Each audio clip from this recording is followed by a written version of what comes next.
Hello दोस्तों, horror boy stories के एक और एपिसोड में मैं मृण्मय आप सबका स्वागत करता हूं। दोस्तों, अगर आपको हमारे देश के इतिहास में देखना है तो क्या देखने को मिलता है?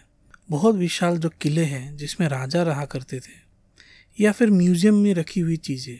लेकिन दोस्तों, मैं कहता हूँ कि अगर आपको हमारे देश का असली इतिहास जानना है तो जो उजड़े हुए गाँव हैं या छोटे शहर हैं जो पौराणिक काल के हैं लेकिन आज वो बंजर और उजड़े हालत में है, उनको देखिए। तभी आपको हमारे देश का असली इतिहास मालूम चलेगा कि हम जैसे कॉमन लोग उस ज़माने में 200-300 साल पहले किस तरह से रहा करते थे। इस तरह के घोस्ट टाउन और जो गांव हैं उनका एक अलग ही चार्म है। ये सारे की सारी जगह है एक तरह का पोर्टल है जिसमें हम घुसकर उस ज़माने के लोग किस तरह से रहते थे, क्या खाते थे, क्या सुख सुविधाएं थी, वो हम देख सकते हैं। और अगर इंडिया में आपको इस तरह की चीज़ें देखनी है तो सिर्फ एक ही जगह, सिर्फ एक ही स्टेट मन में आता है और वो स्टेट है दोस्तों राजस्थान। राजस्थान की ज़मीन पर इंडिया का इतिहास बसता है, ये मेरा मानना है। वैसे तो दोस्तों राजस्थान में कई ऐसी जगह है, कई ऐसी पौराणिक काल या राजाओं के काल में जो गांव हैं, उजड़ी हुई जगह है, लेकिन दो बहुत ही ज़्यादा फेमस है और वो दोनों जगह है भानगढ़ और कुलधरा।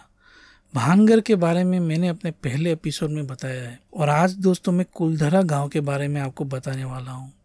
भानगढ़ की तरह एक ज़माने में ये भी एक संपन्न और खुशहाल एक गांव था, लेकिन दोस्तों एक काल में इस गांव में ऐसा कुछ होता है कि रातों रात यहाँ के सारे लोग रातों रात गायब हो जाते हैं और वो इस गांव को एक श्राप देके जाते हैं कि उनके जाने के बाद यहाँ जो भी बचेगा वो कभी ज़िंदा नहीं बचेगा। और तब से ये जगह, ये पूरा का पूरा गांव दोस्तों वीरान है और आज बस एक पर्यटन स्थल है, लेकिन इसको इंडिया का the second most haunted place बोला जाता है। तो चलिए दोस्तों इस कहानी की शुरुआत करते हैं, लेकिन शुरुआत करने से पहले प्लीज़ मेरे चैनल को लाइक और सब्सक्राइब ज़रूर कर लीजिए, क्योंकि इस तरह की और भूतिया कहानियाँ आपको हमारे चैनल में सुनने को मिलती रहेगी। दोस्तों कुलधरा गांव राजस्थान के जैसलमेर डिस्ट्रिक्ट में है। ये एक एबेंडन विलेज है, लेकिन इस गांव की शुरुआत 13वीं शताब्दी में हुई थी। तो सोचिए कितनी पुरानी बात है। एक वक्त पर यह गांव एक बहुत ही प्रॉस्परस गांव था और यहाँ पर पालीवाल ब्राह्मण्स रहते थे। यहाँ पालीवाल ब्राह्मण्स के बहुत सारे परिवार रहते थे। लेकिन दोस्तों कहा जाता है कि 19वीं शताब्दी के शुरुआत में किसी अननोन रीजन्स की वजह से ये गांव पूरा का पूरा बंजर हो गया। कई लोग मानते हैं कि पानी की कमी या अर्थक्वेक या एक लोकल जो लेजेंड है जो चल रहा है यहाँ पर, उसकी वजह से ये गांव खाली हो गया है। खैर इन सब के बारे में हम बात करेंगे। गवर्नमेंट ऑफ राजस्थान ने कुलधरा को एक हॉन्टेड साइट बोला है और यहाँ पर रात को रुकना बिल्कुल वर्जित है। अगर इस जगह की असली लोकेशन के बारे में बोलूँ तो ये जैसलमेर सिटी से करीब 18 किलोमीटर दूर है। इस गांव के बीचों बीच एक माता का मंदिर है और पूरा गांव इस मंदिर के ही आसपास है। दोस्तों कुलधरा गांव को पालीवाल ब्राह्मण्स ने बसाया था, जो कि पाली से जैसलमेर आए थे। क्योंकि वो पाली से थे इसीलिए उनको पालीवाल बोला जाता था। तवारीख जैसलमेर नाम की एक 1899 की पुरानी किताब है जिसको लक्ष्मी चांद ने लिखा था। उसमें उसने लिखा था कि जो कुलधरा विलेज है वहाँ पे पहला जो पालीवाल ब्राह्मण आया था उसका नाम था कधान। उसने यहाँ पर एक तालाब भी खुदवाया था। और आज भी ऐसा ही होता है दोस्तों, किसी बंजर जगह पर या खाली जगह पर 2-3 लोग बच जाते हैं तो कई और दूसरे लोग आते हैं और वहाँ पे एक गांव बन जाता है। गांव धीरे धीरे बड़ा होता है तो शहर बन जाता है। इसी तरह से ही कुलधरा भी बसने लग गया था। ये गांव इतना बड़ा था कि यहाँ पे मंदिर, दुकानें, लोगों के घर, यहाँ तक कि 3-3 शमशान घाट भी थे। पास में ही एक नदी भी थी। दोस्तों वैसे तो ये गांव कितने सालों पहले बसा था, लेकिन तब भी जो पालीवाल थे उन्होंने बहुत ही साइंटिफिक तरीके से अपने घरों को बनाया था। ये सभी के सभी घर ब्रिक्स यानी ईंट के बनाए हुए थे और इन घरों में बहुत ही अच्छा वेंटिलेशन सिस्टम था। ये सभी के सभी घर ऐसे बनाए थे जिससे कि अंदर का तापमान मेंटेन हो सके। पाली वालों ने इस जगह पर बहुत सारे कुएं और स्टेयर्स भी बनाए थे। वो लोग बहुत ही इंटेलिजेंट लोग थे दोस्तों, और वो अपने खेती बाड़ी में भी बहुत सारे मॉडर्न एग्रीकल्चर टेक्निक्स का यूज़ करते थे और रेन वाटर हार्वेस्टिंग तक करते थे, जिसकी वजह से उनका जो यील्ड है, जो खेती बाड़ी है, वो काफ़ी अच्छा होता था। इस गांव का जब सर्वे किया गया तब पाया गया कि यहाँ पर 410 बिल्डिंग्स थी जो आज एकदम बंजर हालत में है। इस किताब की माने तो 17 या 18 सेंचुरी में इस कुलधरा गांव का जो पॉपुलेशन था वो था 1588। एक ब्रिटिश ऑफिसर जिनका नाम था जेम्स टॉड, उन्होंने ये पॉपुलेशन ये गणना की थी। इस गांव के ज़्यादातर लोग खेती बाड़ी करते थे, लेकिन कुछ ट्रेडर्स भी थे, कोई बैंकर भी था, कोई ऑर्नामेंट या पॉटरी वगैरह का काम करता था। खेती करने के लिए पास के ही काकनी रिवर से पानी लाया जाता था। ये लोग जवार, व्हीट इस तरह का खेती करते थे। अब दोस्तों ऐसा क्या हुआ कि ये इतना बसा बसाया गांव इतना वीरान हो गया, रातों रात यहाँ के लोग यहाँ से चले गए। तो उसकी एक जो मेजर कहानी है, जो कि एक लेजेंड है, जो इतने सालों से चली आ रही है, वो मैं अभी आपको बताता हूँ। तो दोस्तों ये बात है 19th सेंचुरी की। इस एरिया में एक आदमी रहता था जो कि बहुत ही क्रूर था, एक इविल आदमी था, और उस आदमी का नाम था सालिम सिंह। वो एक बहुत ही पावरफुल आदमी था दोस्तों जैसे शोले पिक्चर में गब्बर सिंह रामगढ़ नाम के गांव में हमला करता है, वहाँ के लोगों को टेरराइज करता है, उसी तरह से कुलधरा गांव में भी ये जो सालिम सिंह है, जो कि जैसलमेर का दीवान था, एक मिनिस्टर बोल लीजिए, वो यहाँ के लोगों को डराता था, इनको टेरराइज करता था। लोग कहते थे उसकी शक्ल एकदम एक डीमन जैसी थी, एक राक्षस जैसी थी, और वो बहुत ही ह्यूज था, ह्यूज। वो इस गांव के लोगों के ऊपर बहुत ज़्यादा लगान लगाता था, यानी कि टैक्स लगाता था। एक दिन वो लगान की कुछ बात करने के लिए इस विलेज में आता है, कुलधरा में आता है, और यहाँ पर आकर गांव के जो मुखिया थे, जो चीफ थे, उनकी बेटी के ऊपर इसकी गंदी नजर पड़ती है। वो उस लड़की की खूबसूरती देख के पागल हो गया और वो किसी भी हालत में उस लड़की को पाना चाहता था। उसने उस लड़की के माँ बाप को ये बात बताई और उसने कहा कि वो इस लड़की के साथ शादी करना चाहता है, लेकिन उसके माँ बाप ने इस बात से सीधा मुंह इनकार कर दिया।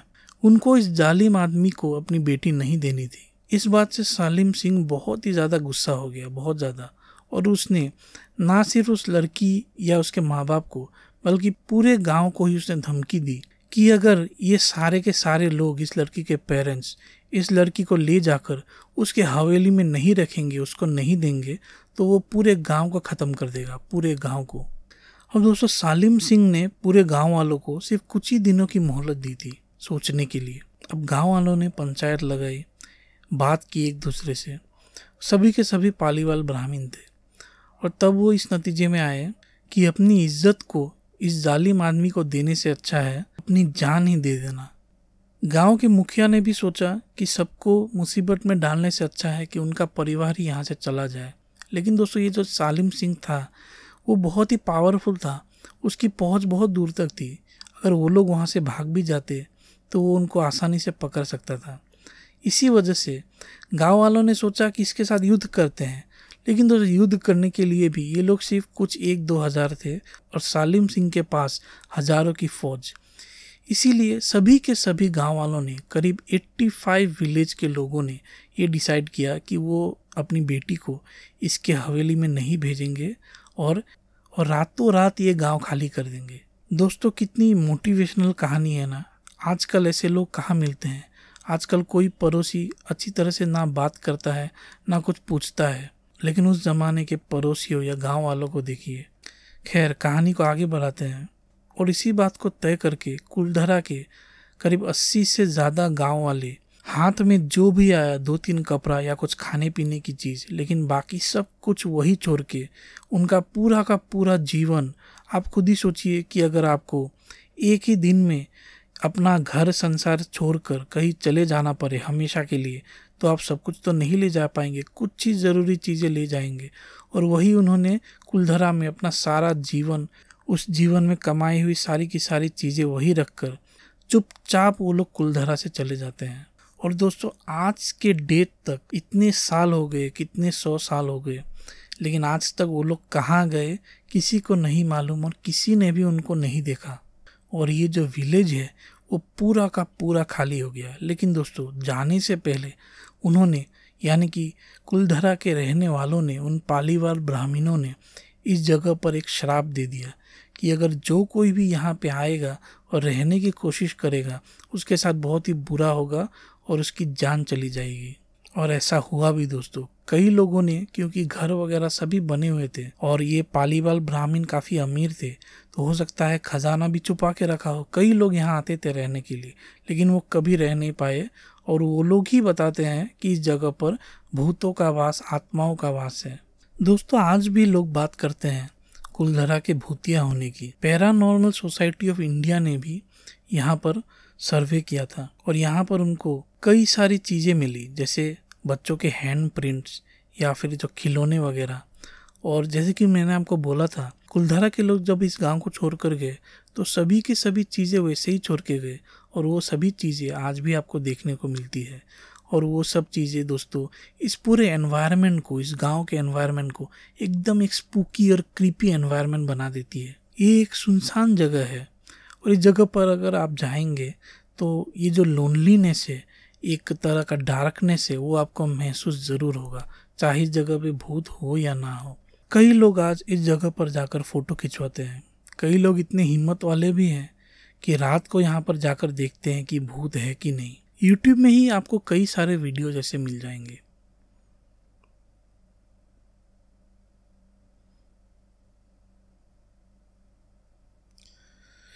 तो दोस्तों, क्या आप रेडी हैं एक स्पाइन चिलिंग डेस्टिनेशन के लिए, अपने नेक्स्ट एडवेंचर के लिए? तो कुलधरा से अच्छी जगह कोई नहीं हो सकती। अगर आप उन लोगों में से हैं जो इन सब बातों को नहीं मानते या फिर बहुत हिम्मत वाले हैं, तो रात को इस जगह पर जाना मत भूलिए। तो रात को इस जगह पर एक दिन ज़रूर जाइए। खैर दोस्तों, यही कहानी थी आज की। होप करता हूँ ये कहानी आपको अच्छी लगी हो। अगर अच्छी लगी है तो प्लीज़ मेरे चैनल को लाइक और सब्सक्राइब कीजिए और जल्द मिलता हूँ एक और कहानी के साथ। Till then, thank you so much.